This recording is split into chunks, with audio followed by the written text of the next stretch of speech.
கரூரில் கட்டுப்பாடு இழந்ததை நியாயப்படுத்த முனைவது தவேகாவுக்கு மட்டுமல்ல, தமிழ்நாட்டின் பொது வாழ்க்கை மற்றும் பொது ஒழுக்கத்திற்கு எதிரானது என கூறியுள்ள திராவிடர் கழக தலைவர் வீரமணி, நீதி வெல்லும் என விஜய் பதிவிட்டது தொடர்பான வினாவுக்கு முதலில் சிரிப்பது முதன்மையானதல்ல, இறுதியில் யார் சிரிப்பது என்பதுதான் முதன்மையானது என்று தெரிவித்துள்ளார்.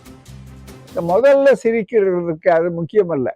ஆங்கிலத்தில் ஒரு பழமொழி உண்டு, இறுதி சிரிப்பு இருக்குத, அதுதான் மிக முக்கியம்.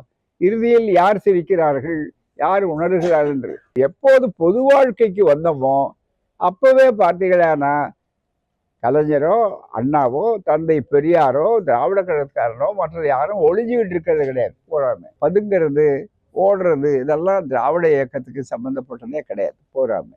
ஆகவே நம் பொது வாழ்க்கையில ஏன் நியதியாக இருந்தான் மிக முக்கியமா.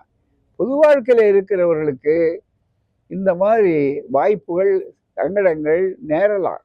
அது நியாயமானதா தவறானதா, ஆனால் அவர்கள் எதிர்கொள்ளக்கூடிய துணிவும் தன் கீழே இருக்கக்கூடிய தொண்டர்களுக்கு நல்ல அறிவுரையும் சொல்லி கட்டுப்பாடு உள்ள ஒரு அமைப்பாக உருவாக்க வேண்டியதுக்கு பதிலாக இன்றைக்கு கட்டுப்பாடு இழந்ததை நியாயப்படுத்தக்கூடிய அளவுக்கு சொன்னார். இது அவருடைய கட்சிக்கு மட்டுமல்ல, தமிழ்நாட்டின் பொது வாழ்க்கைக்கும் பொது ஒழுக்கத்திற்குமே விரோதம். லேபிள்தாரர்களே தவிர இவர்கள் கொள்கைக்காரர்கள் கிடையாது. அதுல இருந்து என்ன தெரியுது, பெரியார் சொன்னாதான் வியாபாரம் ஆகும், பெரியார் சொன்னாதான் மற்றவர்கள் வருவார்கள்னு சொல்லக்கூடிய அளவுக்கு பெரியார் இருக்கிறாரு. அதனால எங்களை பொறுத்தவரையில் இப்ப என்னன்னா, பெரியாரை பரப்புவதை விட பெரியாரை பாதுகாப்பது என்பது மிக முக்கியம். அந்த பணியில் இருக்கோம். கருத்துக்கு நன்றி.